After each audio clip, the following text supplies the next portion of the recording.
पीए बोलो भी क्या चीज़? पीए टीचर है ना आतिफ भाई है, उनको बड़ा शौक है सर। आते भाई जो आज भी आप आते आते रह गए करें भूल भी गए सर। नहीं भाई वो है ही, उसका नाम लोग पहले से ले लो, मुझे तो बहुत इंटरेस्टेड है। हम चापड़ी से चीख हाँ सरोरानी कह रहे हैं मेरे से खुद 20,000 रुपये निकालेंगे।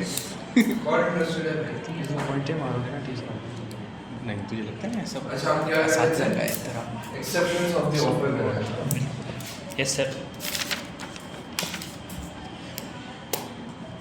और उसके बाद जो थिंकपैड पढ़ा है ना, उसकी स्पेसिफिकेशंस हैं i5 acceptance of the 8th offer generation। कर लिया भाई तकरीबन। मैं लिया मैकबुक पता नहीं बहन ने लिया था, पता नहीं 390 में लिया था। एक्सेप्टेंस बाय कंडक्ट किया था क्योंकि उसने आईपैड ले लिया।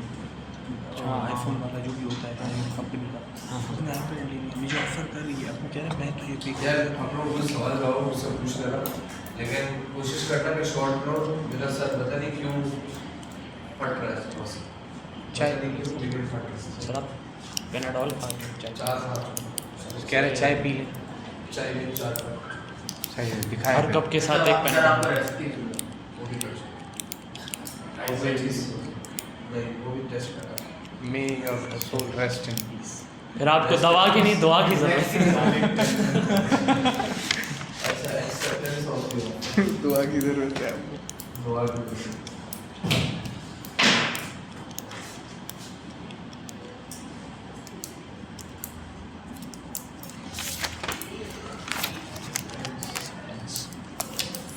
सर एक्सेप्टेंस बाय कॉन्डक्ट तक कर लिया था, केस भी कर लिया था।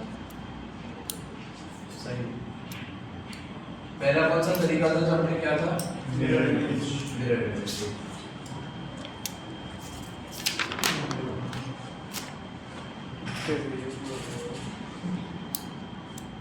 सही, मिरर इमेज रूल क्या था? इसके बाद कौन सा क्या था? Request for information. क्या कौन सा क्या? Request for information.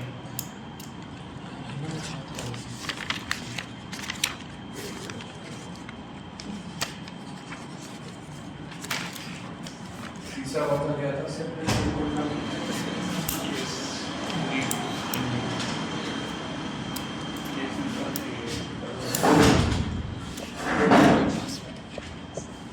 Acceptance bye conduct में पूरा हो गया।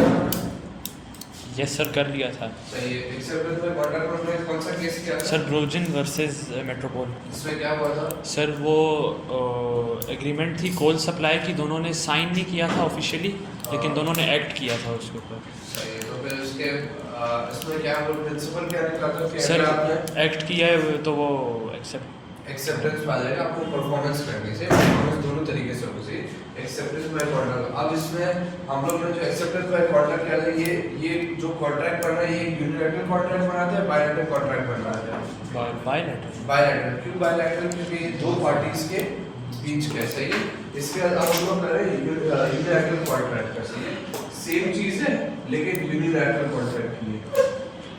सही। अब यूनिलैटरल कॉन्ट्रैक्ट में आप लोग लिख लो केस, इसके अंदर भी एक्सेप्टेंस बाय परफॉर्मेंस हो जाता है, लेकिन इसमें कौन सा केस है?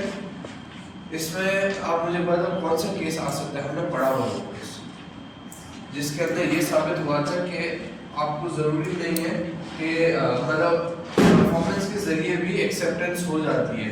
कौन सा केस हमने किया था? रिवॉर्ड वाला कार्बोलिक। वो यूनिलैटरल कॉन्ट्रैक्ट था। मतलब क्या था कि एक बंदे ने पूरे वर्ल्ड से किया कि कोई भी कर सकता है। यूनिलैटरल कॉन्ट्रैक्ट था जिसके अंदर परफॉर्मेंस के जरिए एक्सेप्टेंस हो जाती है। उसने क्या परफॉर्मेंस की थी? वो मेडिसिन वाली, उसने मेडिसिन लेना शुरू कर दी थी और फिर भी उसका फ्लू नहीं गया, तो क्या हुआ? उसने परफॉर्मेंस के जरिए कॉन्ट्रैक्ट को एक्सेप्ट कर लिया, ऑफर को एक्सेप्ट कर लिया, सही है। तो ये यूनिलैटरल कॉन्ट्रैक्ट में ये आता है, ठीक है। इसके बाद आता है battle of forms.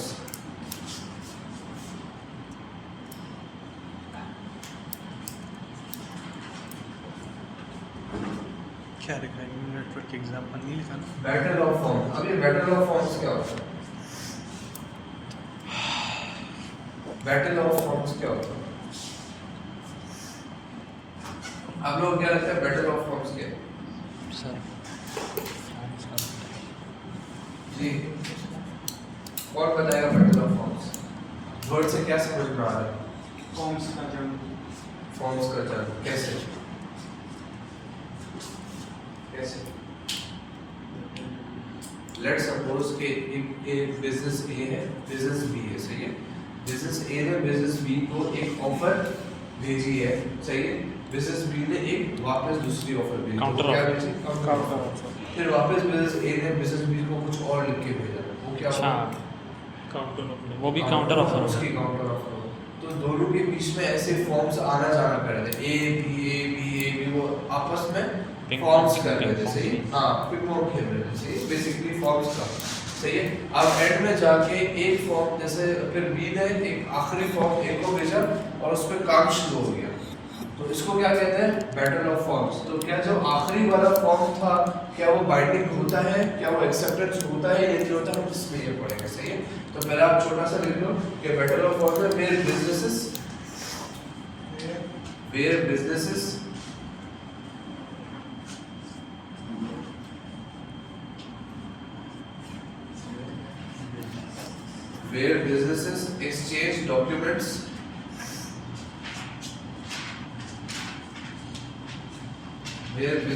exchange documents with different terms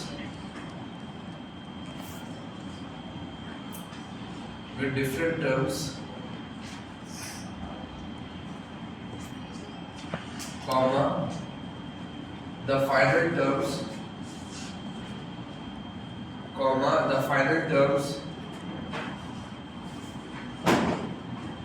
used often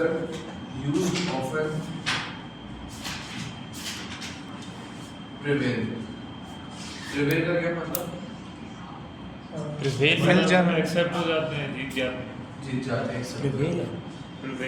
वापस रिपीट कर रहा हूँ, where businesses exchange documents with different terms, comma the final term used often prevail।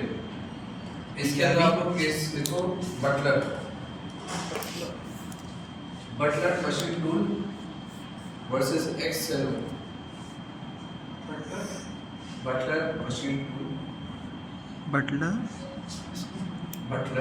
BUTLER machine tool versus EX/cell CELL/O। लिख लिया सबने? मैंने क्यों cut किया? EXCELL Excell. और इसमें क्या हुआ था? एक्सेल। इसमें क्या हुआ था? देखो इसमें क्या हुआ था? फैक्ट्स लिख लो, both sides exchange forms, both sides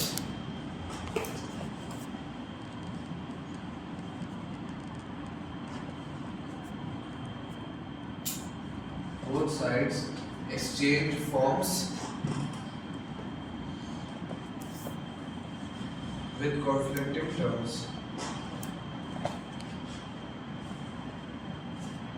Both sides exchange forms with conflicting terms. Full stop. Last form of XL and O. XL and O case का गंदा था। Excel। EX/CELL/O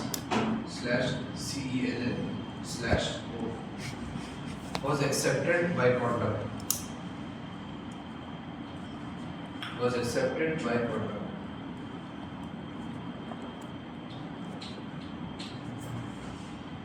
Held facts लिखिए, facts समझ में आ गई? अब held पे आ जाओ। सॉरी यार अगर आप लोगों को क्लास आज थोड़ी मोटी लगी। नहीं सर कोई इशू नहीं। क्योंकि held contract on terms of last shot. Held contract on terms of the last shot. अब आप लोगों को उसमें डिटेल्स बस ये है, सही है? मैं आप लोगों को समझाता हूँ कि ये है क्या चीज़, सही है? लेट्स सपोज इधर सबको नजर आ रही है, ऊपर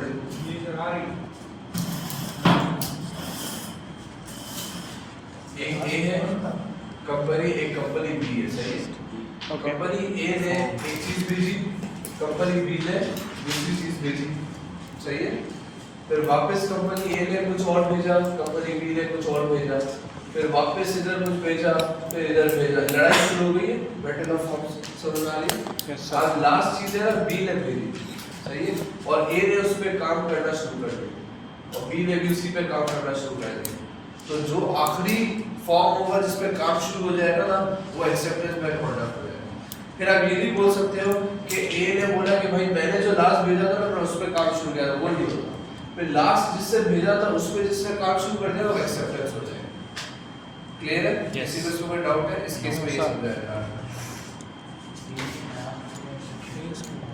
समझ में आ गया सबको, या डाउट है? पूछ सकते हो, मसला नहीं है।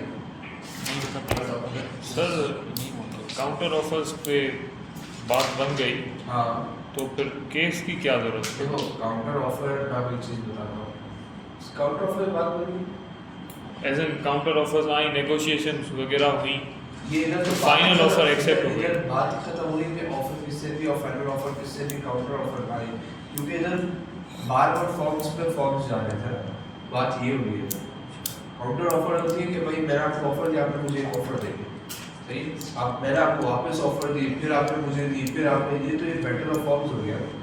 मतलब काउंटर ऑफर ऑफर ऑफर खेल रहे हैं हम लोग। तो जब ऑफर ऑफर खेलते हैं तो ये आ जाता है बैटल ऑफ फॉर्म में।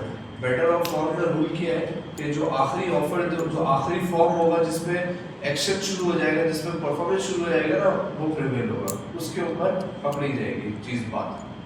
ठीक है, बात क्लियर है? सबके लिए सबको समझ में आ रही है? किसी को कोई डाउट? आपको कोई डाउट? सही, कोई एग्जांपल दूं या सबको समझ में आ रही है? No sir, okay. समझ में आ गया। अब इसके बाद देखो कम्युनिकेशन ऑफ एक्सेप्टेंस, मतलब एफ कम्युनिकेशन ऑफ एक्सेप्टेंस। और बात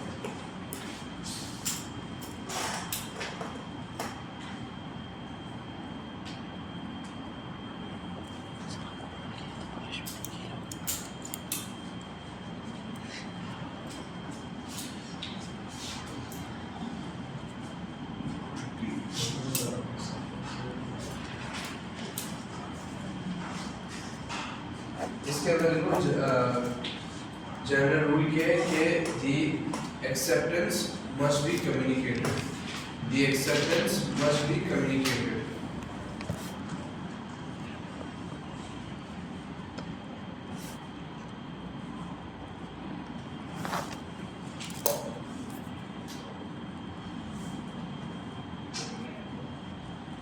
अब आप लोग इसके अंदर लिखो फैक्ट, इसके अंदर एक केस है माइल्स फार ईस्ट, माइल्स MILES फार ईस्ट, फार ईस्ट, फार ईस्ट।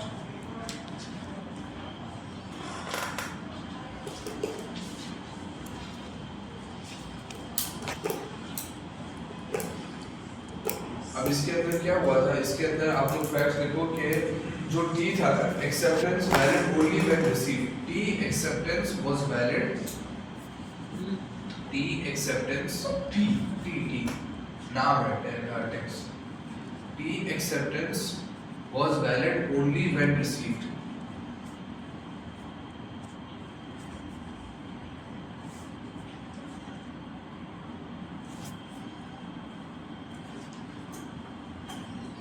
अभी मैं आपको एक एग्जांपल देता हूँ, अभी बेसिक सारे एग्जांपल करा है, सही है।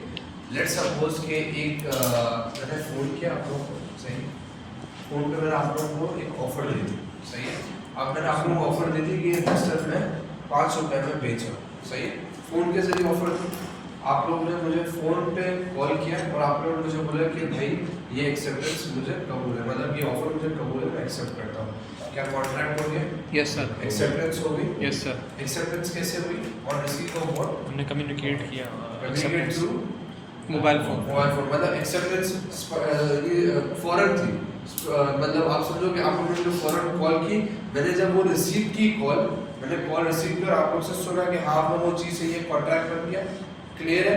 तो ये बोलते हैं कम्युनिकेशन एक्सेप्टेंस। लेकिन अब आ जाते हैं एक exception, communication of exception, communication of acceptance आपको समझना है कि आपको कम्युनिकेट करना पड़ता है। अगर कोई भी ऐसा जरिया होगा जिसके अंदर फॉरन आपको की कम्युनिकेशन हो सकती है, जैसे इस केस में माइल्स फार ईस्ट में क्या हुआ था कि उसने फोन किया था और उसने ऑफर दी थी, उसने सामने वाले एक्सेप्ट की, कॉन्ट्रैक्ट बन गया। सही है, ये बात क्लियर है। लेकिन अब देखो फोन के जरिए हैं, इसके बाद फैक्स के जरिए है, इसके बाद लेटर के जरिए है। अब इसके अंदर आ जाते हैं सारे मसले। तो अब इस रूल पे एक आ जाता है एक्सेप्शन। उस एक्सेप्शन को हम लोग क्या कहते हैं? उस एक्सेप्शन को कहते हैं postal rule service, postal rule exception. क्या कहते हैं? Postal rule exception. अभी पोस्टल रूल एक्सेप्शन का मतलब क्या है? पोस्टल रूल का मतलब क्या है? क्या है? तो जब तक पोस्ट रिसीव ना हो जाए तब तक जब तक पोस्ट रिसीव ना हो जाए क्या होगा? एक्सेप्टेंस की जो पोस्ट है वो रिसीव ना हो जाए तब तक contract bind. Hard copy form में, हाँ। हार्ड कॉपी फॉर्म में जब तक आप वो नहीं कर देते, कॉन्ट्रैक्ट नहीं कर सकते, वो तो प्रॉमिस टाइप हो गया ना, कम्युनिकेट किया आपने, तो आपने कोई पेपर वर्क वगैरह। मैं आपको एग्जांपल देता हूँ उसकी। क्या था पोस्टर? मुझे एक बात बताओ, लेट्स सपोज मैंने आपको एक चीज़ भेजी है। लेट्स सपोज कि भाई मैंने आपको एक लेटर लिख के भेजा, सही है।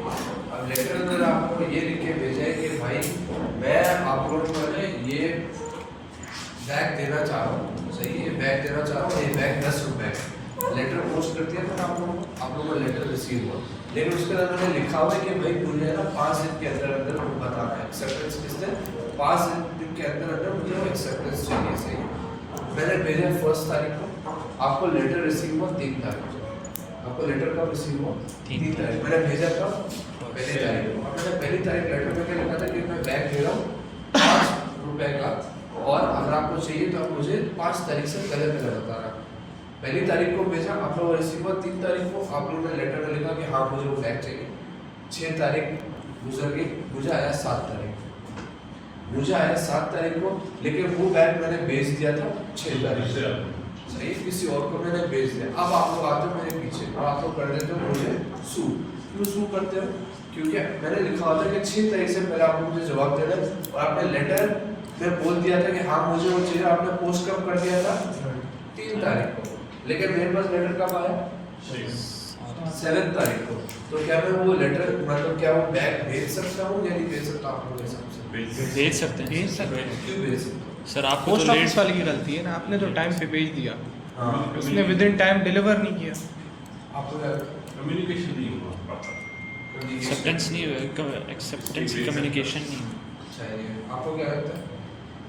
आई थिंक उसको बैग उसी को देना चाहिए जिसने पोस्ट से तारीख डे को सब वही चीज़ है। उसको 3 तारीख को रिसीव हो, 3 तारीख को मैसेज लिख के दे दी। उसने क्या बोला था कब तक मैसेज बता सकता है? 5 तारीख, 6 तारीख तक, लेकिन उसको रिसीव कब हुआ? 7 तारीख। अब क्या करेगा मतलब? तो क्या उसको सूट कर सकते हैं? नहीं कर सकते, क्योंकि अक्सर लेटर तो लेट होते हैं, 1-2 दिन तो लेटर लेट होते हैं, तो अंडर शुरुआत है, तो क्या होना चाहिए? लेकिन ये अगर इसको हम आर्गुमेंट लेते हैं जी। पोस्टल रूल एक्सेप्शन का, जी तो फिर कितनी देर इंतजार है? क्योंकि उसने 3 तारीख को तो पोस्ट कर दिया। बिल्कुल। अब वो हमारे यहाँ जो ड्रामा आया था कि साल बाद ये लेटर आ रहा है। मिल रहे हैं, फिर भी केस हो गया क्या? उसने तो 3 तारीख को पोस्ट कर दिया। बिल्कुल सही। और कौन बताया? सर उसने डेडलाइन तो दे दी थी ना कि मुझे इससे हाँ। पहले उससे पहले क्या लेटर चाहिए, एक्सेप्टेंस चाहिए? एक्सेप्टेंस चाहिए। लेटर का डेडलाइन तो नहीं दी थी, एक्सेप्टेंस की डेडलाइन दी थी। एक्सेप्टेंस जब Sir, तक आपके पास acceptance रिसीव letter ना हो नहीं जाए था। कॉन्ट्रैक्ट बाइंड नहीं होता। कॉन्ट्रैक्ट बाइंड नहीं हो सकता, तो वो भेज सकता है उसको। यस। और उसने बेचा भी 5-6 तारीख के बाद, तो सवाल था कि मुझे जब तक नहीं आएगा तब मैं भेज दूंगा। लेकिन पोस्टल रूल एक्सेप्शन तो ये कहता है कि जब उसने 3 तारीख को यस कर दिया तो उसका भी राइट क्रिएट हो गया। मतलब उसकी क्या गलती है? उसकी क्या गलती है अगर लेटर लेट है? दोनों पार्टी की क्या गलती है? पार्टी ए की क्या गलती है कि भाई उसने भेज दिया, उसने 6 तारीख का बोला था कि मुझे आंसर आना चाहिए, 6 तारीख को नहीं आया, 7 तारीख को आया, उसने भेज दिया, वो अपना नुकसान भी करेगा। लेकिन जिस पार्टी ने 3 तारीख को हाँ बोल दिया था, उसकी भी क्या गलती है? उसकी भी क्या गलती है? उसने भी तो हाँ कर दिया था। लेकिन ये जरूरी है कि पोस्टल वाले- बायलेटरल भेज दिया तो फोन भी कर सकता था। नहीं सर, आप समझे फोन नहीं है, लेटर उस दो पुराने एक्सेप्शन अभी तो हम लोग ये यूज ही नहीं कर सकते। व्हाट्सएप होता है। अभी तो सारी चीजें व्हाट्सएप। अब ये रूल यूज नहीं हो सकता, पता नहीं क्यों अभी भी पढ़ा रहे हैं, लेकिन पढ़ा रहे हैं। अब तो पोस्टल रूल एक्सेप्शन होगा ही, लेकिन आपको अभी भी केसेस पुराने जमाने में दिए जाएंगे कि अगर ये होता तो आप क्या करते हैं, क्योंकि अब तो सारी अब कौन सा केस जो कम्युनिकेशन और एक्सेप्टेंस ऊपर फाइल मार ईस्ट है ना, वो सारा अप्लाई होता है। स्पॉन्टेनियस चीजें है ना, फोन के जरिए हाँ चाहिए या नहीं चाहिए भी बता, फौरन जवाब आ गया ना। तो अब तो यही होगा, मतलब अब अगर मतलब आज की एनवायरनमेंट या आज की सिचुएशन से बात किया जाए तो अभी तो यही चल रहा है, लेकिन हमें फिर भी पोस्टल एक्सेप्शन पढ़ाया जा रहा है। अगर लेटर के जरिए हो रहा हो, ईमेल में भी ये नहीं हो सकता, ईमेल में भी ये नहीं हो, ईमेल तो फौरन जाती है, ईमेल फौरन जाती है, फैक्स फौरन जाता है, फैक्स भी अभी कहाँ यूज होते हैं, अब ईमेल ही यूज होते हैं, फिर भी फैक्स भी फौरन जाता है ना। ये सिर्फ होता है लेटर जो हम पोस्ट करते हैं, लेटर में यूज हो रहा है, मामला हो रहा है, लेटर्स का नहीं हो रहा, लेकिन फिर भी ये पढ़ाया जा रहा है। तो उसके मुताबिक आपको वो क्या लगता है कि ये होना चाहिए या क्यों होना चाहिए, कि आप लोग क्या मुझे पकड़ोगे नहीं पकड़ोगे, क्यों नहीं पकड़ोगे, बात ये है ना। हाँ डेडलाइन जो थी देखो, according to the postal rule इन्होंने ये बोला कि किसी भी एक तरफ है ना हम लोग जुबान रखना है, सही, उस बंदे ने तो 3 तारीख को एक्सेप्ट कर लिया तो उसकी क्या गलती, लेटर डेट गया। तो according to the postal rule ये बोला जाता है कि जैसे ही आपने हाँ बोल दिया और लेटर पोस्ट कर दिया ना, एक्सेप्टेंस हो, उस तक पहुंचे या ना पहुंचे उससे आपको कंसर्न नहीं है, उस तक पहुंचे या ना पहुंचे, अगर आपने लेटर में हाँ लिख दिया और लेटर आपने 6 तारीख से पहले पोस्ट कर दिया, उसने बोला हुआ ना कि 6 तारीख से पहले मुझे, आपने पोस्ट तो 3 तारीख भी कर दिया था, उस तक पहुंचा 7 तारीख तक। तो पोस्टल सर्विस में यह बताया जा रहा है कि भाई अगर आपने एक्सेप्ट कर लिया और आपने वो डिलीवर कर दिया तो आपकी एक्सेप्टेंस हो जाएगी, उस तक पहुंचे ना पहुंचे वो आपकी गलती नहीं है, तो आप लायबल हो जाओ, मतलब मैं लायबल हूँ जो पोस्ट कर रहा है, जो पोस्ट है जिसमें वो उससे उसके लेटर का वेट करना चाहिए था। लेटर, अब वो कितना वेट करता है वो उसके ऊपर अकॉर्डिंग टू पोस्टल रूल। तो मतलब बेसिकली आप सर, उसका डेडलाइन भी तो नहीं दे कोई- सकते, हाँ? डेडलाइन आप नहीं दे सकते। लेटर तो दी ना, अगर आप नहीं, लेटर उसने की डेडलाइन डेडलाइन दी, लेकिन लेकिन लेटर की डेडलाइन नहीं हो सकती, लेटर हाँ, भले आपके पास डेट पहुंचे, आप उसने तो एक्सेप्ट पहले कर लिया ना, अगर उसने एक्सेप्ट ही 7 तारीख को किया होता और लेटर आपको भेजा होता हाँ। तो लेटर में बाद में आपको 10 को रिसीव आपको ये तो बता होता कि 7 तारीख को उसने पोस्ट किया है, या अगर उसने हाँ करके अपना ड्रॉप में डाल दिया होता तो अब तक तो पहुंचा ही नहीं है, आपको कैसे पता चलेगा। सही बात तो है। पोस्टल रूल के हिसाब से आपको एक्सेप्टेंस करनी है और आपको उस टाइम से पहले पोस्ट करना है, उसके पास रिसीव हो या ना हो वो बात की बात है, आपने आपकी एकदम तरफ से- पोस्ट कर दिया, एक्सेप्टेंस हो गई। अब आप ये नहीं कर सकते कि आपने एक लेटर पोस्ट किया कि आपने एक्सेप्ट किया और आपने दूसरा लेटर वापस डाला कि नहीं मैं एक्सेप्ट नहीं करता, काउंटर ऑफर का, ये भी नहीं कर सकते। एक दफा जो पहला लेटर चला गया, एक्सेप्टेंस हो गया, सही है, उस तक पहुंचे नहीं पहुंचे वो एक अलग बात होगी। बात है सबको क्लियर है, किसी को इसमें कोई डाउट है, सबको समझ में आ गई? ये है कि अगर फॉर एग्जांपल एक बंदे ने उसने लेटर पोस्ट कर दिया और वो वेट कर रहा है थोड़ा सा 1 महीने बाद, 1 महीने तक वेट कर रहा नहीं आया, उसका कोई मिनिमम वेट कोई वो नहीं है। कोई तो वो अगर साल तक भी नहीं आया तो उसको वेट साल में वैसा नुकसान होता है कि नहीं है, हम पाकिस्तान की बात नहीं कर रहे, वैसे ऐसा होता है नहीं, लेकिन हाँ ऐसा हो सकता है कि हो सकता है लेटर घूम जाए वही एग्जैक्टली। ऐसे केसेस आएंगे जिसके अंदर बोला लेटर घूम गया, फिर भी आप लायबल हो, पोस्टल रूल के हिसाब से आप फिर भी लायबल होगे अगर उसने एक्सेप्टेंस डाल दी और उसने पोस्ट कर दिया। देखो 2 क्राइटेरिया है, एक तो भाई आप लोगों ने मैंने लेटर लिखा एक्सेप्ट किया और उसको ड्रॉ में डाल दिया, तो क्या आप लोगों को वही आएगी कि भाई आपने एक्सेप्ट कर लिया, सही बात है। वो लेटर को एक्सेप्ट करके उसको पोस्ट करना जरूरी है according to which rule, postal postal rule acceptance के जरिए आपको एक्सेप्टेंस के साथ साथ पोस्ट करना जरूरी है। इसका पहला केस एक्सेप्शन एडम्स, सर ये पोस्टल रूल एक्सेप्शन या exception exception of what, communication. इसमें प्रॉपर कम्युनिकेट नहीं हुई लेकिन फिर भी एक्सेप्टेंस हो गई ना, इसलिए एक्सेप्शन। हाँ ठीक है ना, माफ किया। हाँ मेरी राइटिंग थोड़ी रफ है, आतिफ के लिए तो अपनी राइटिंग का एक पिक भेज देना। आतिफ खा जाएगा मुझे बाकी। पहले आप लोग लिख लो एडम्स क्यों आतिफ खाना? मुझे आतिफ यही डिजर्व करता है जिस Adams versus Lindsell Adams versus LIMD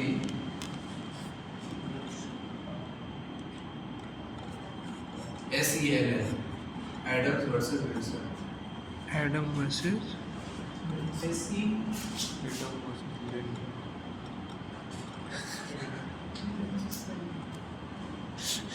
Couldn't help it. Adam लिख लो Lindsell way to work with.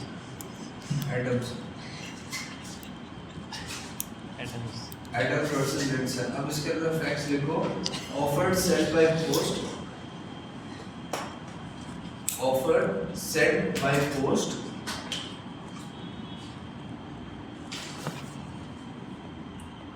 offer sent by post and accept full stop acceptance posted in reply, acceptance posted in reply but arrived late। Facts क्या था कि offer किसके जरिए कैसे offer दी गई थी? Through post. एक्सेप्टेंस कैसे हुई? पोस्ट के जरिए। बट एक्सेप्टेंस अराइव कब हुई? लेट हुई। जैसा आपने बोला लेट 1 महीना 2 महीना हुई, गलत कहानी। सही है। तो इसके अंदर हेड क्या होगा? Contract form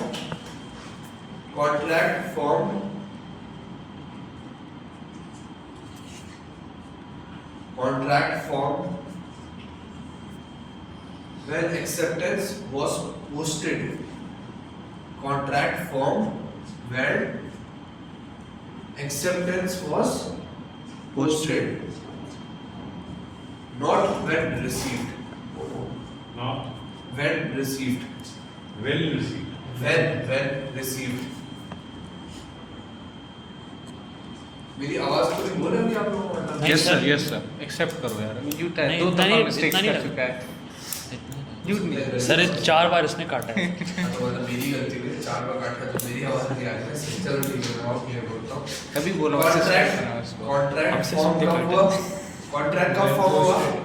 When posted। posted। Receive नहीं, जब आपने रिसीव किया तब कॉन्ट्रैक्ट फॉर्म नहीं हुआ। जब आपने पोस्ट कर दिया एक्सेप्टेंस को तो भी कॉन्ट्रैक्ट हो गया। सही है।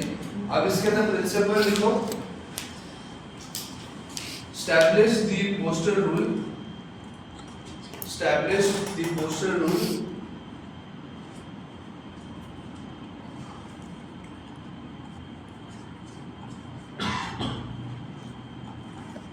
establish the postal rule, comma, acceptance is effective on posting, acceptance is effective on posting।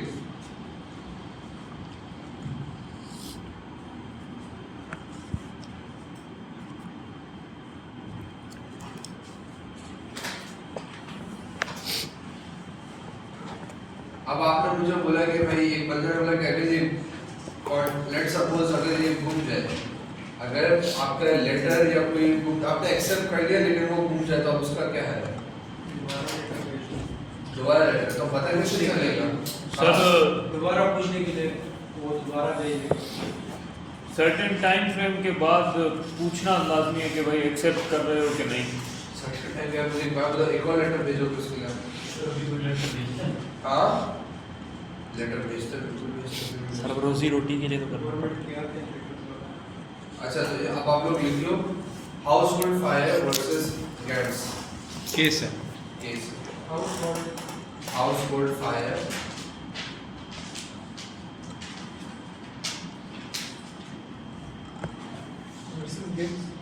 GRANT GRANT Versus household fire versus Grant. GRANT GRANT। अब बेसिक इसमें क्या हुआ था? Share acceptance posted, share acceptance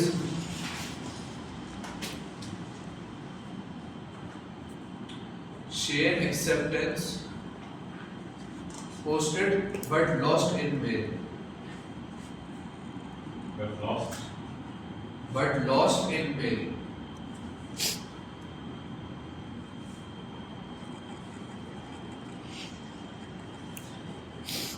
G never received it. G gets का जो G था, G never received it.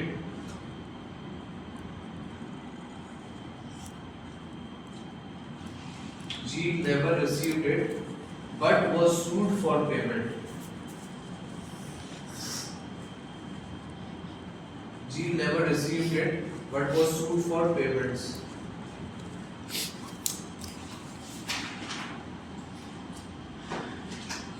Held contracts still valid.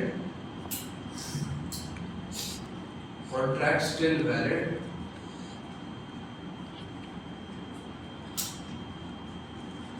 As posting is acceptance and a binding contract. As posting is acceptance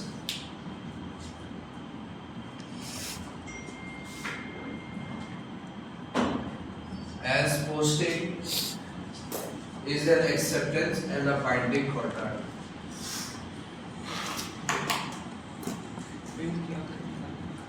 इसका principle देखो, postal rule applies, postal rule applies, principle लिख लो, postal rule applies,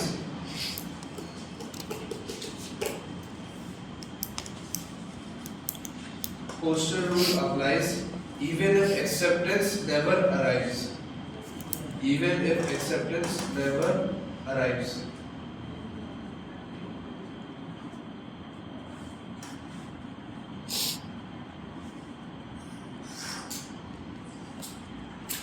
अब आप लोग बात समझ में, अगर आप लोगों को पोस्टल रूल समझाना है तो आप लोग कौन सा केस समझाओगे? सबसे पहले पोस्टल रूल को समझाने के लिए बट एडम्स क्या? एडम्स। सबसे पहले कौन सा समझाओगे? Case Adams. लेकिन अगर एक बात बताओ, कोई ऐसा सिनेरियो आ रहा हो आप लोगों के सवाल में जिसके अंदर पोस्ट किया है, एक्सेप्टेंस कभी आई नहीं हो, एक्सेप्टेंस मतलब गुम गई हो, लॉस्ट ऑफ लेटर हो, तो आप लोग कौन सा केस समझोगे? Versus grand. Household versus grand. समझ में आ गई? मतलब इसके अंदर क्या बताया जा रहा है कि भाई आपने एक लेटर भेजा, मतलब पहले आप लोगों ने लेटर भेजा, आप लोगों ने वो लेटर एक्सेप्ट करके मुझे वापस भेजा, लेकिन वो गुम गया, मुझे कभी मिला ही नहीं। फिर भी अकॉर्डिंग टू पोस्टल रूल क्या एक कॉन्ट्रैक्ट बाइंडिंग हो गया? नहीं हुआ? हो गया। क्यों हो गया? क्योंकि पोस्टल रूल क्या समझाते हैं कि पोस्टिंग पे एक्सेप्टेंस और पोस्टिंग पे आपकी एक्सेप्टेंस हो जाती है, not on receiving, not on receiving. सही है। अब आ जाते हैं तीसरे केस पे, कोवेल सिक्योरिटीज, HOL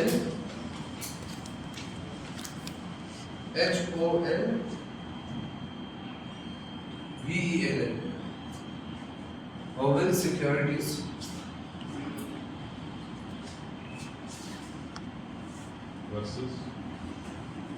वर्सेस सबने लिखे HUG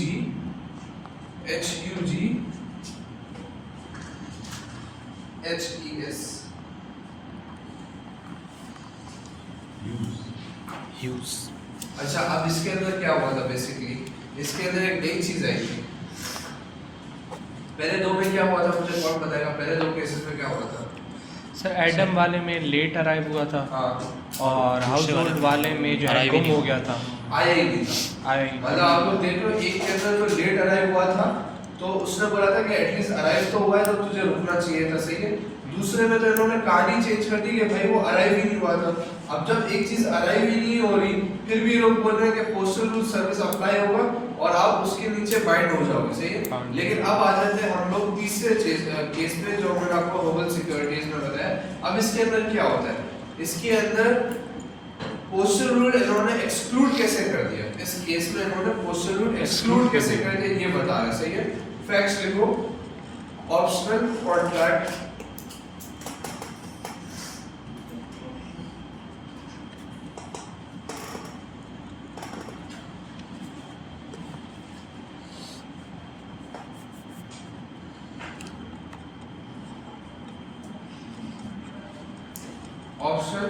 option contract required acceptance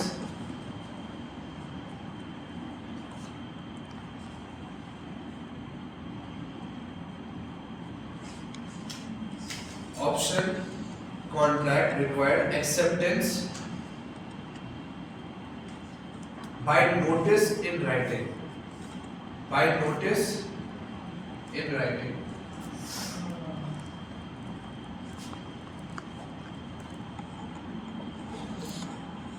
By notice in writing.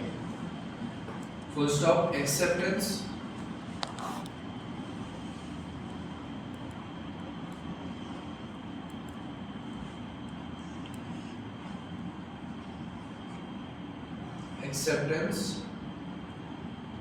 posted but not received. Acceptance posted but not received.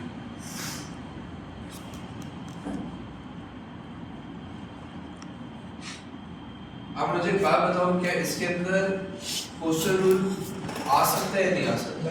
क्यों नहीं आ सकता? क्योंकि इसमें लिखा है कि नोटिस इन राइटिंग चाहिए। By notice in writing. और postal rule service, postal rule exception किस पे जाता है कि भाई आपने एक दफा पोस्ट कर दिया तो एक्सेप्ट हो गया, सामने वाले को मिले या ना मिले ये आपका कंसर्न नहीं है। लेकिन इसके अंदर क्या बोल रहा है कि नोटिस इन राइटिंग, मतलब इन राइटिंग में उसके बाद आना चाहिए कि उसने एक्सेप्ट किया हो, सही है। तो इसके अंदर इन्होंने पोस्टल रूल को भी एक्सक्लूड कर दिया। तो ये पोस्टल रूल का भी एक्सेप्शन नहीं कराया। पहले आपने क्या किसका एक्सेप्शन किया था? Communication of acceptance. Communication of acceptance किस केस में समझाया गया? कम्युनिकेशन ऑफ एक्सेप्टेंस किस केस में समझाया गया? माइल्ड फॉर्मेशन में समझाया गया। फिर कम्युनिकेशन ऑफ एक्सेप्टेंस का आपने एक्सेप्शंस कौन से थे? कौन सा एक्सेप्शन होता है? पोस्टल रूल, सही है। अब पोस्टल रूल किस केस में समझाया गया? एडल्स में। लेकिन अगर एडल्स में ये बोला गया कि भाई अगर लेट आएगा तो आपका पोस्टल रूल अप्लाई होगा, लेकिन लेट्स सपोज अगर लेटर ही गुम हो गया तो वो किस केस में समझाया गया? हाउस होल्ड, सही है। इसके बाद एक नई कहानी कि इसका भी एक्सेप्शन उन्होंने निकाला कि अगर आपका in writing notice in writing का जिक्र किया गया है तो क्या पोस्टल रूल एक्सेप्शन अप्लाई हो सकता है? नहीं हो सकता। क्यों नहीं हो सकता? राइटिंग में चाहिए, क्योंकि राइटिंग में चाहिए। किस केस में सिखाया गया ये? All security. All security, exactly. अब मूविंग फॉरवर्ड,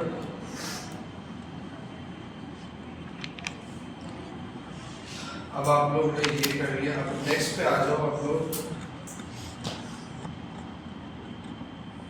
दो वर्ड समझ रहे हैं।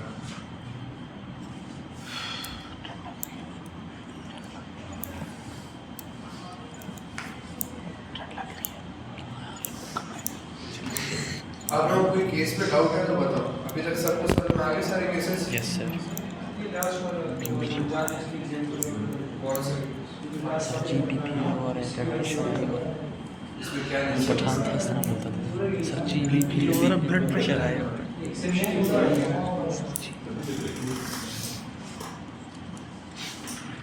हमने एक्सेप्टेंस ऑफ द ऑफर किया है ना अभी तक? मैं आपको केस बार में समझाऊंगा। हमने एक्सेप्टेंस ऑफ द ऑफर कर लिया सर। एसी बंद कर दें सर। मुझे एसी से नहीं है, मैं बस सुबह से अच्छा अब आ जाते हैं communication of the acceptance.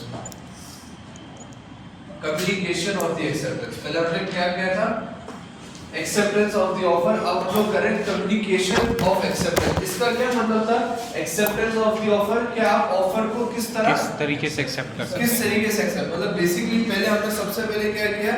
Communication of the offer, क्या आप ऑफर को किस तरह कम्युनिकेट करते हो, सबसे पहले हमने किया, सही है।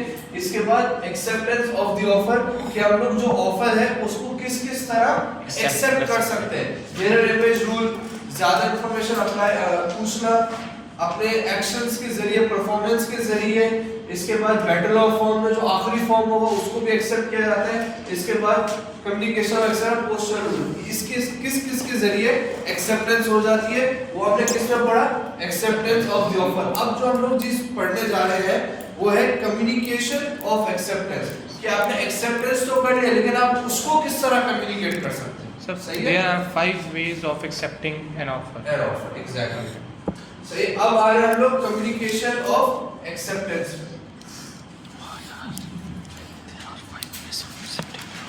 सिर्फ यही चैप्टर इतना लंबा है, बाकी इतने लंबे हैं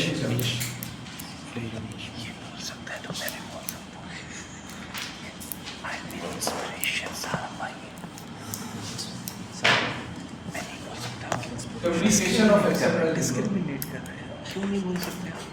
एटलीस्ट आई एम ट्राइंग यार। कोटा का यार उसको और तो वो मम्मी डैडी टाइप हो ना, हम हॉस्टल वाले, हम लोग पढ़ेंगे इसके साथ।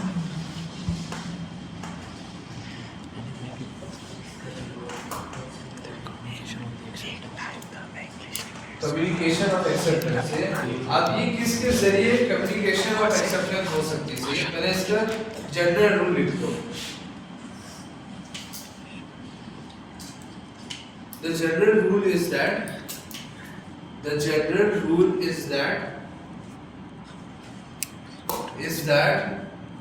acceptance is not effective.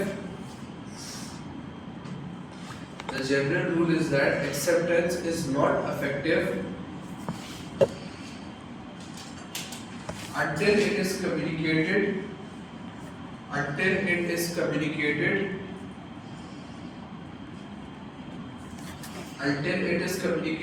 to the offerer.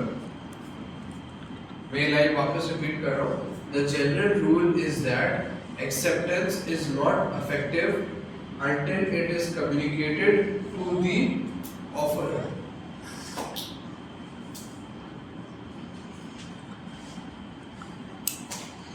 This is sometimes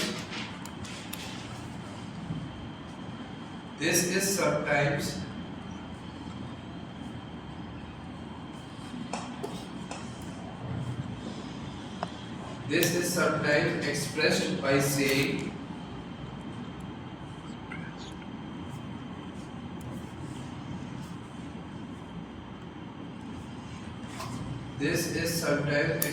by saying that the acceptance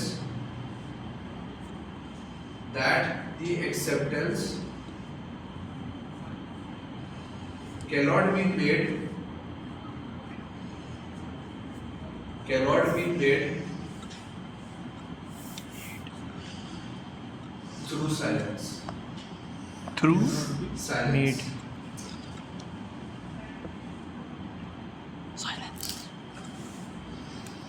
आप लोग मेरी बात समझ में आ गई? अब देखो आप लोगों ने ना थोड़ा डिटेल में लिखा है, सही है? अब मैं आप लोगों से जब पूछूंगा तो आप लोग शॉर्ट में अगर मुझे बताना चाहो तो 3 क्राइटेरिया है इसके, सही है? क्या क्राइटेरिया आप लोग लिख लो 3 इस तरह डॉट मार के, इस तरह आप लोग लिख लो। पहली है, आप लोग लिख लिया लेकिन मैं आपको शॉर्ट में लिखवा रहा हूँ कि acceptance must be communicated to the offeror. Acceptance must be communicated to the offerer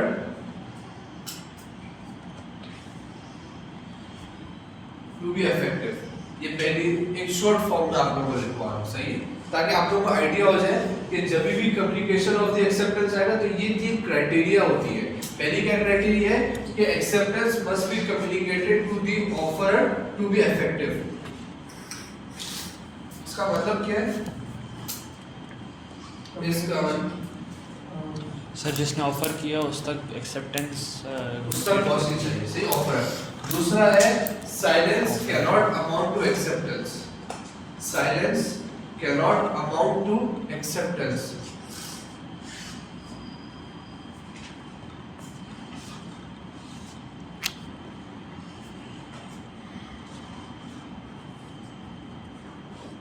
तीसरा है communication ensures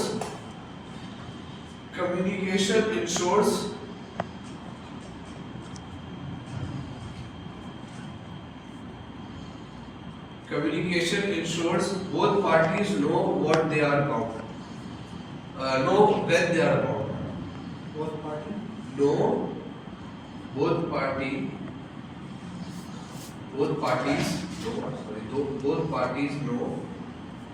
when they are bound. तो 3 जनरल रूल। पहला जनरल रूल क्या है? Acceptance must be communicated to the offerer to be To be effective. दूसरा क्या है? Silence. तीसरी क्या चीज है? मतलब अगर आप लोग उर्दू में अगर इसको समझ रहे हैं तो पहली क्या चीज है कि जो ऑफरर है उस तक कम्युनिकेशन होनी चाहिए ताकि कॉन्ट्रैक्ट या ऑफर इफेक्टिव हो। जैसे दूसरी क्या चीज है कि चुप रहने का मतलब ये नहीं है कि आपका कॉन्ट्रैक्ट हो गया। तीसरी क्या चीज है कि दोनों पार्टीज को पता हो, अगर कम्युनिकेट सही हुआ है तो दोनों पार्टीज को पता हुआ कि वो कब कब बाउंड हो रहे हैं और किस तरह बाउंड हो रहे हैं, सही है। सिंपल ले टर्म्स में कम्युनिकेशन ऑफ एक्सेप्टेंस किस तरह होती है, सही है। अब इसको हम लोग केस के जरिए एक्सप्लेन करते हैं, सही है। पहला केस है, पहला केस देखो FELT का Felthouse, FELT house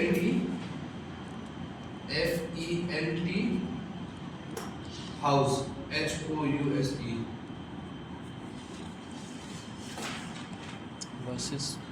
versus Bentley BINTLEY। हाँ, अब इस केस में ये किसका हिस्टोरिकल केस है, ये किस चीज का हिस्टोरिकल केस है, ये इस चीज का आप लोग ब्रैकेट में लिखो, साइलेंस इज नॉट एक्सेप्टेंस। कभी भी आपका आएगा कोई भी चीज जिसके अंदर बोला जाएगा कि भाई वो चुप रहा था और एक्सेप्टेंस, तो आप लोग किस केस को रेफर करोगे, बिल्कुल सही, ये वाला केस है, साइलेंस इज नॉट एक्सेप्टेंस। अब इसके आप फैक्ट्स लिख लो, सही है।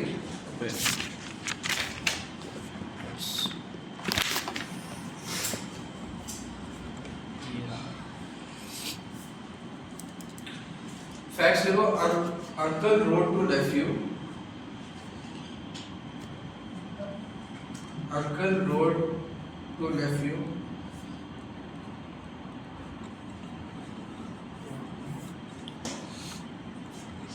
offering to buy a horse. Uncle wrote to nephew offering to buy a horse. Comma say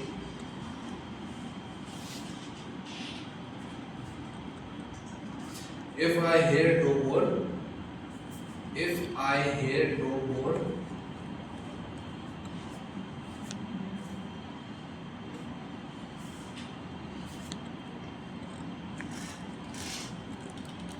if I hear no more, I'll consider the horse mine.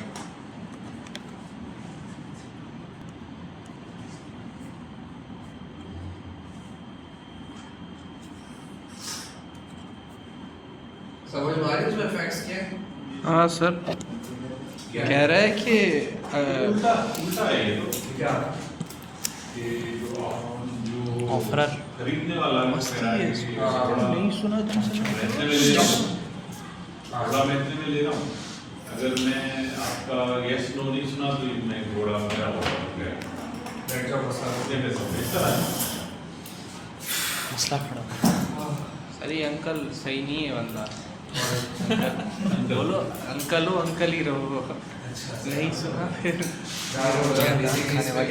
Detail आप लोगों को और बताना। Yes. लेकिन बेसिक इस केस में क्या था, इस केस में था कि जो नेफ्यू था ना उसने घोड़ों को ऑक्शन कर रहा था, वो घोड़ों को क्या कर रहा था, ऑक्शन कर रहा था, सही है। ऑक्शन की उसने अपनी लिस्ट दी हुई थी कौन कौन सा घोड़ा हो, सही है। उसने जो लिस्ट दी हुई थी उसको क्या कहते हैं, ऑप्शन ओ इनविटेशन। इन्विटेशन ट्रीट में हमने एक चीज पढ़ी थी, क्या थी? Display of goods. नहीं, क्या चीज थी, वो क्या दे रहा है? पीछे नोट्स में जाओ चेक करो, वो क्या दे रहा है? बिट दे रहा है, तो दे रहा है, लेकिन क्या दे रहा नेफ्यू ने घोड़े ऑक्शन कर रहा है और उसने लिस्ट दी है कि ये घोड़ा जाएगा, तो वो क्या है, वो लिस्ट क्या है? वेंडर, हाँ, वेंडर। यार इतना अच्छा पढ़ा रहा हूँ, नहीं पढ़ा रहा तो मुझे बता दो भाई। हिंट दें सर, कैच कर लेंगे, वाह, ट्राई तो करें। What is not an offer? Sorry, what is not an offer? Invitation, ITT. और क्या चीज थी? Statement of intention. स्टेटमेंट। देखिए खोला भी नहीं मैंने, कहाँ है हिंट दो। वाह, तो वो इसके पास स्टेटमेंट है, सही है। तो बेसिकली उसने क्या किया भाई, एक उसने ऑक्शन कर रहा था वो, सही है, उसका नेफ्यू। तो मामे ने क्या बोला, वो 30 मार खान था, तो उसने बोला कि भाई मैं उसका लेटर लिख दिया कि अगर ये हॉर्स मैं आपसे खरीदना चाहता हूँ, अगर आपका वापस मुझे जवाब दिया मैं कंसिडर करूँगा कि आपने वो बेच दिया मुझे। मामे ने वो लेटर किसको भेज दिया, नेफ्यू को। नेफ्यू ने जवाब नहीं दिया, लेटर नहीं देखा, या बोला मैं गया रास्ते पे मामी के पास, ये अच्छा जो भी है। तो मामू का लेटर को इसने इतना ज़रा कंसिडर किया नहीं, तो उसने आगे बढ़ गया और उसने ऑक्शन में किसी और को घोड़ा बेच दिया, ये ऑक्शन से पहले किसी और को घोड़ा बेच दिया, सही है।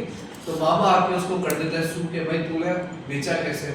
तो मामा ने उसको सू ये बोल दिया कि हमारा और तेरा और मेरा कॉन्ट्रैक्ट बन गया था, क्योंकि तुमने मुझे कोई जवाब नहीं दिया। तो सब ने ये कैसा कॉन्ट्रैक्ट है, उससे कॉन्ट्रैक्ट ला के दिखाया। उससे बोला मैंने देखो साफ साफ लिखा हुआ था कि ये मैं घोड़ा इतने में खरीद रहा हूँ, और अगर तेरा जवाब नहीं आएगा तो ये घोड़ा हो गया मेरा। और नेफ्यू ने जवाब नहीं दिया, तो मामा बोलते घोड़ा मुझे चुपचाप दे दे, तो क्या वो देगा? नहीं, मामा मामू बना रहा था। उसने स्टेटमेंट ऑफ इंटेंशन थी सर, उसने पहले ही उसने बताया था मैं exactly घोड़े नहीं उतारूंगा ऑक्शन में। तो क्या silence is equal to a contract is equal to an acceptance? तो ये केस में क्या बताते हैं कि साइलेंस का ये मतलब नहीं है कि आप भले आपने कॉन्ट्रैक्ट में लिख लिया है कि अगर आप चुप रहोगे तो मैं हाँ समझूंगा, ये या आप जवाब नहीं दोगे तो मैं हाँ समझूंगा, ऐसा कुछ नहीं होता। चुप का ना मतलब हाँ होता है ना होता है, ना हाँ होता है ना होता है, इसलिए सही है। तो अगर ये वाली कोई साइलेंस वाली पार्ट पे कुछ आएगा तो आप कौन सा केस रेफर करोगे? मामे वाला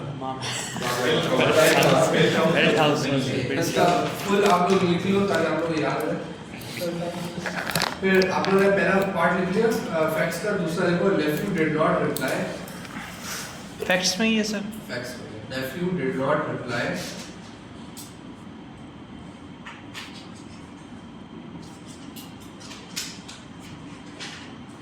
nephew did not reply and the auctioneer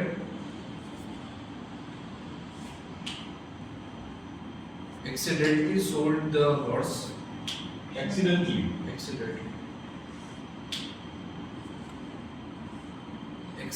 sold the horse to someone else.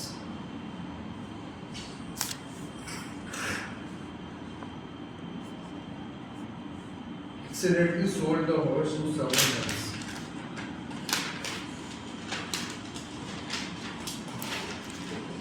Full stop. Uncle sued,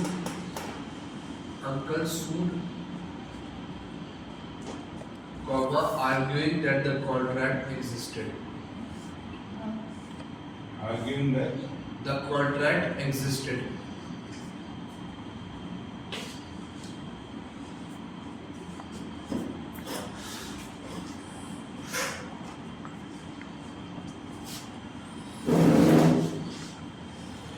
Uncle sued, arguing that the contract existed. Facts हो गए, अब हेड क्या कॉन्ट्रैक्ट बनता है या नहीं बनता? नहीं बोलता। क्यों नहीं बनता? Silence does not- Silence- Communication of acceptance की ये है कि silence is not acceptance। Exactly. So held no contract. No contract.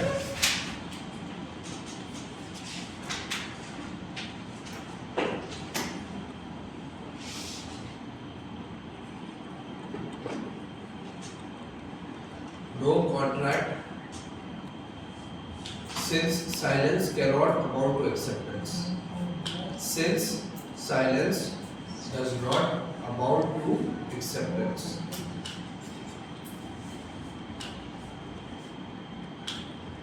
amount to acceptance. हाँ। अभी हमारे मुल्क में ये चल रहा है कि हम लोग चुप्पी को हाँ समझते हैं। हाँ, कहाँ चल रहा है? स्पेशली मैरिजेस में। Amount. किधर? बिल्कुल सही बात। मैंने एक सवाल पूछा कि ये हमारे मुल्क में कहीं चल रहा है, तो इससे बिल्कुल सही जवाब है मैरिजेस में आजकल की जो जनरेशन आजकल की कर रहे हैं, पुरानी जनरेशन के कर रहे थे, मतलब नहीं यार, आजकल भी होता आजकल है। बहुत कंफ्यूजन चल रहा है कि मुझे जो लगता है ना कि हमारे जो माँ बाप थे ना वो ज़्यादा अच्छे थे। क्यों थे मैं बताता हूँ, क्योंकि उनकी सिचुएशन में ऐसी सिचुएशन नहीं थी जिस सिचुएशन में आजकल के, मतलब अगर आप लोग माँ बाप बनोगे ना, इंशाल्लाह तो आप लोग जो चीज हैंडल आप लोगों को करनी होगी वो ज्यादा मुश्किल होगी। पहले की जनरेशन मेरे ख्याल से आसानी से हो जाती थी। सर आपको क्या लगता अब है? बागी है सर। हाँ? अब वाली जनरेशन थोड़ी बागी है, हर चीज़ पे सवाल करती है। देखिए, एक बागी है, नहीं बिल्कुल सही बात कर रहे हैं। एक चीज बागी है और दूसरी चीज ये है कि अब हैंडल करना बहुत मुश्किल हो गया है। हैंडल क्यों? क्योंकि सोशल मीडिया आ गई है। जी सर। बगावत हर दौर में थी। जी बगावत हर दौर में थी। अच्छा। बगावत हर दौर में थी और मैं समझता हूँ कि पहले दौर में सीवियरिटी बहुत ज़्यादा थी। पहले ज्यादा थी, जी। अब कम है। क्योंकि आपने एग्जाम्पल बहुत सारे देखे होंगे। शाहजहां को कैद कर दिया था, हाँ। उसके बेटे ने अंधा भी कर दिया था। बिल्कुल उससे पहले के भी एग्जाम्पल्स हैं बहुत सारे, ऑटोमन्स के भी एग्जाम्पल्स हैं। बिल्कुल। अब नहीं है वो इतना सीवियरिटी अभी तो कम से कम बेटा बाप को मतलब जेल में तो नहीं डालता, मारता तो नहीं। अरे सर प्रॉपर्टी पे कभी भी गुस्से पे, लेकिन ये आइसोलेटेड एग्जाम्पल है। ये आपकी देखिए, मैं आपको पहले एक चीज बता रहा हूँ। इस एक जमाने से चलते हुआ है कि जब भी जंग हुई है ना, जब भी जंग हुई है वो अक्सर आप देखोगे दो भाइयों के बीच में हुई है। शुजा, मुराद, दो भाई क्यों हुई है? दादा क्यों हुई है? कि उनको सीट चाहिए होती है। अरे एक बात बताओ कि अगर हेलो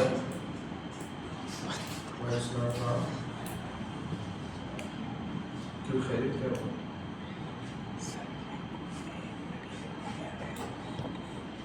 हाँ तो मैं बहुत करूँ मसला नहीं है, मेरी यूनिवर्सिटी तरफ से आज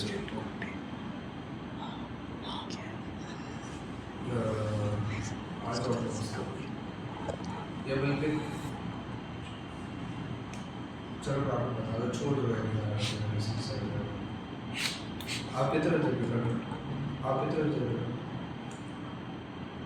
कितने साढ़े?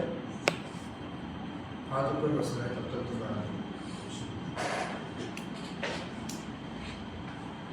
मैं अभी क्लास कर रहा हूँ, क्लास में मैं सर ये समझता हूँ आजकल के बच्चे बेहतर हैं। आजकल के बच्चे बेहतर हैं। टेम्पटेशन उनके लिए बहुत ज़्यादा है। मैं टेम्पटेशन बहुत ज़्यादा है। मोबाइल हैं, ये गेम्स हैं और वो अपना दूसरे वाइसेस हैं बहुत सारे। आपकी बात सही है, अवेलेबिलिटी बहुत ईजी है। लेकिन आजकल की जो जनरेशन है ना, पुरानी वाली जनरेशन है ना, एक थप्पड़ पड़ती थी ना और जो ज़्यादा वो ठिकाने पे आ जाते थे। आजकल एक थप्पड़ पे बाप सोचता है कि बेटे को मारे या ना मारे। बेटा केस कर देगा, बेटा वीडियो केस बना कर देगा। बेटा डरता है। या ना बेटा बाप को मार, ना बेटा तो बाप को तो कोई मार नहीं सकता। Exactly. सही है, लेकिन फिर भी मारता है, अगला बात है। और बाप बेटे को मारने से पहले डरता है। मैं आपको एक केस बता रहा हूँ, नॉर्वे में 18 साल तक नॉर्वे के, आप अमेरिका ले लो, आप कनाडा ले लो, 18 साल तक वो प्रॉपर्टी, बच्चा जो प्रॉपर्टी होता है वो गवर्नमेंट की होता है।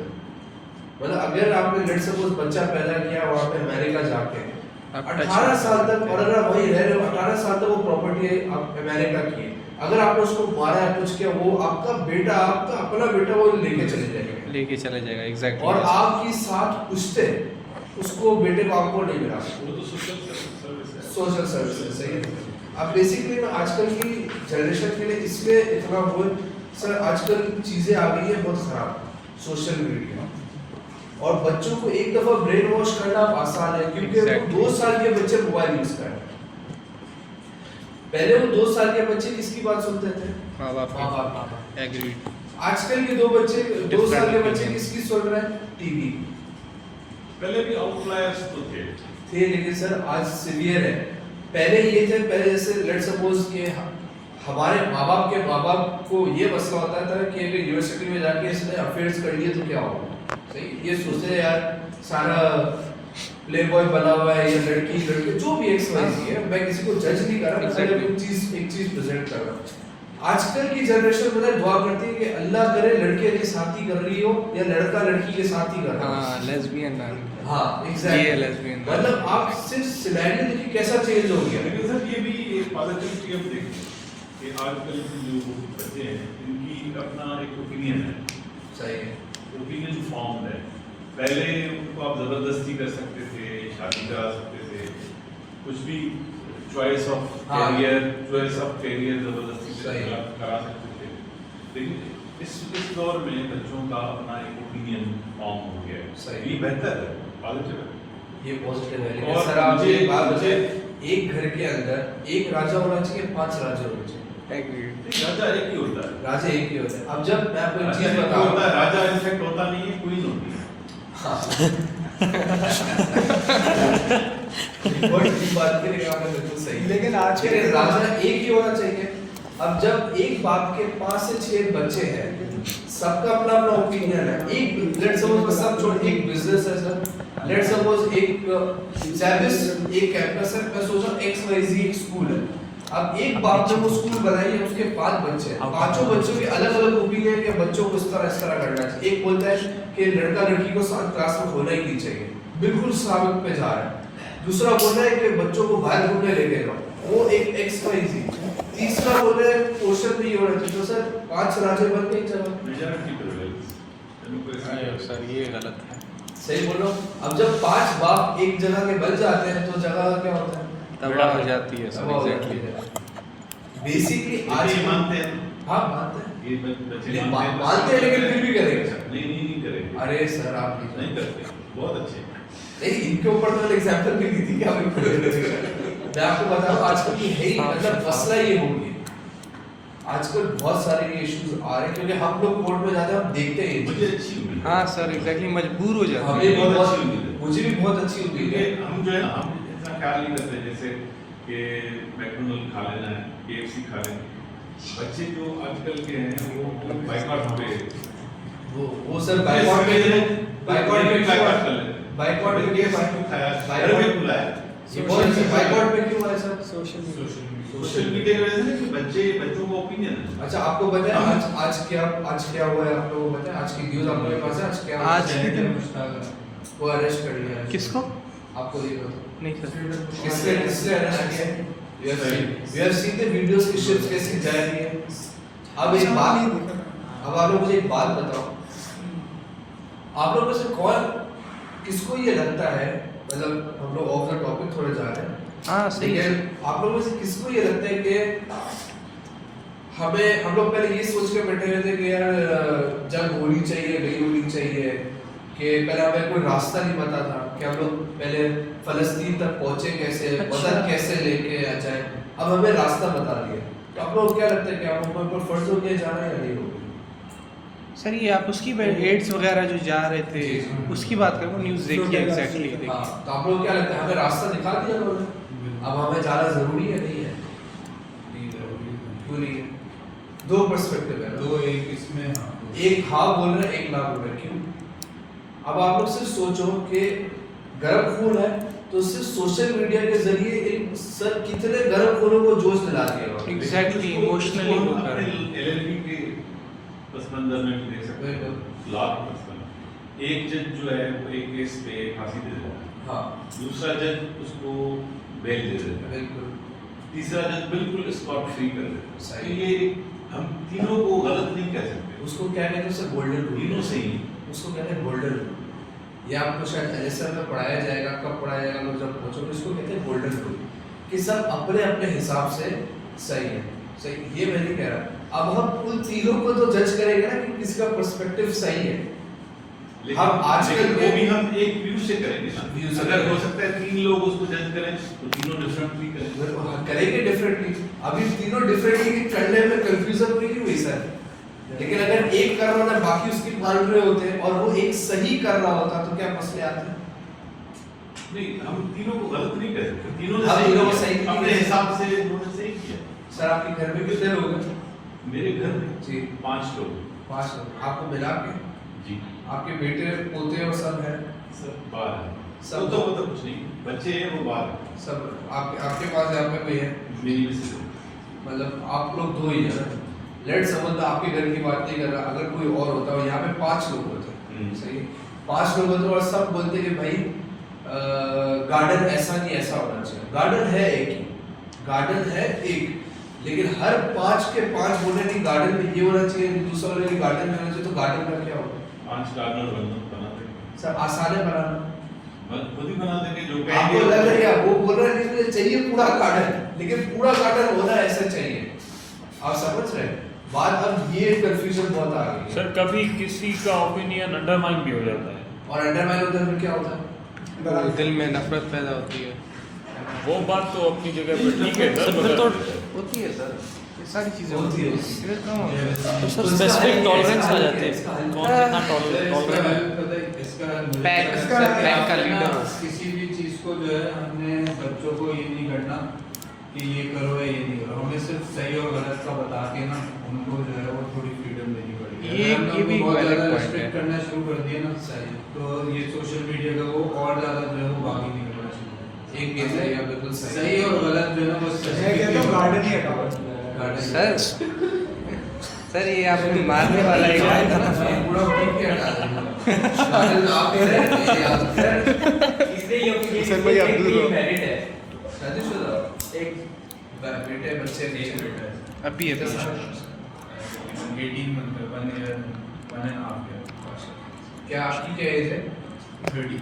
30। तो आप अभी इससे पहले क्या करते थे? सर मैंने BE की हुई है ND यूनिवर्सिटी में। हाँ। मैंने 3 साल इंजीनियरिंग फील्ड में उठा लिया और फिर मैंने MBA में एडमिशन लिया था, लेकिन वो कंप्लीट नहीं आपका बैकग्राउंड क्या है? लॉ का ही है या अभी 2 साल से जो मैं एक नहीं आपका बैकग्राउंड क्या है? बैकग्राउंड इंजीनियरिंग बैकग्राउंड है। ये जो अपूर्व सब इंजीनियर सब इंजीनियरिंग थे। अभी कज़न ने जो है ना वो US गया था लॉ पढ़ने, तो जब वो वापस आया तो फिर मैंने उनके साथ कंटिन्यू करके 2 साल से। एक तो आपने बहुत अच्छा काम किया, शादी जल्दी कर ली, बहुत अच्छा काम किया। देर से किया है। नहीं अभी भी देर कर से ली ना, नहीं वाकई में मैंने तो काफी ऐसे दोस्तों को देख रहा हूँ जो जो 20 साल में कर लेनी चाहिए। लेकिन मैं अभी भी बहुत सारे दोस्तों को देख रहा हूँ जिन्होंने अभी तक नहीं की है। ये डिबेटेबल टॉपिक है सर, जल्दी कर लो। घर में जेब में कुछ है नहीं, बीवी को उठा के ले आओ। नहीं, ये तुम्हारे सोचने की बात है। नहीं ये अल्लाह इसकी सोचने की बात ये है। अल्लाह करते हैं, अल्लाह करते हैं, ये बात नहीं। सर ये अल्लाह बहुत करते हैं, लेकिन रिस्की है आजकल कि की अल्लाह जो रिस्क generation देता है।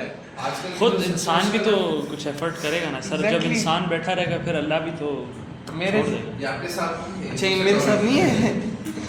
एफर्ट आपको खुद करनी पड़ती है। हम ये सर बात है। हम अक्सर लोगों में कंपेयर करते हैं। हाँ मैंने इंजीनियरिंग की, ऐसे भाई ने इंजीनियरिंग की, तो मैं नौकरी के इंतजार में बैठा रहा। अच्छा 93 से लेके 2002 तक। सही है।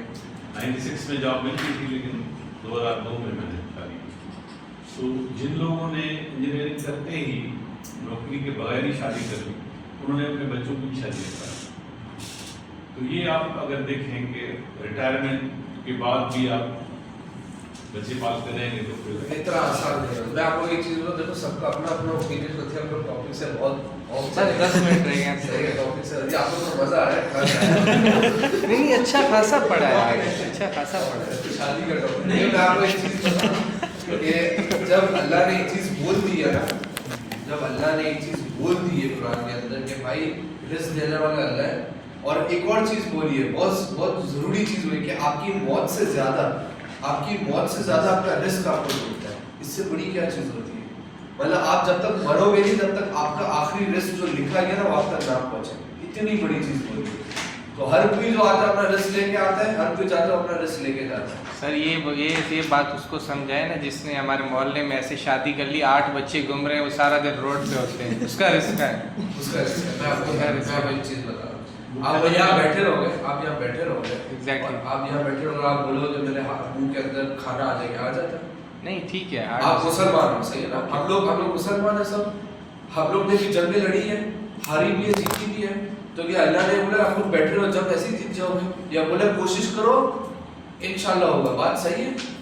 तो कोशिश करनी पड़ती है ना। अब ये अब आप ये मैं नहीं बोल रहा कि आप 25 बच्चे पैदा करके बैठ जाओ, क्रिकेट आज भी अपनी शुरू कर दो, ये भी बोल रहा। लेकिन हर किसी का रिस्क लिखा हुआ है, ये बात क्लियर है। कोई इधर भूखा नहीं सोता, कोई ना कोई जरिए से आ जाता है। सर रिस्क लिखा होता है। आपने कहा ना हार्ड वर्क करो, मैं भी यही कह रहा हूँ, लेकिन आप शादी से पहले करोगे या शादी के बाद आपकी रिस्पॉन्सिबिलिटीज बढ़ जाता है।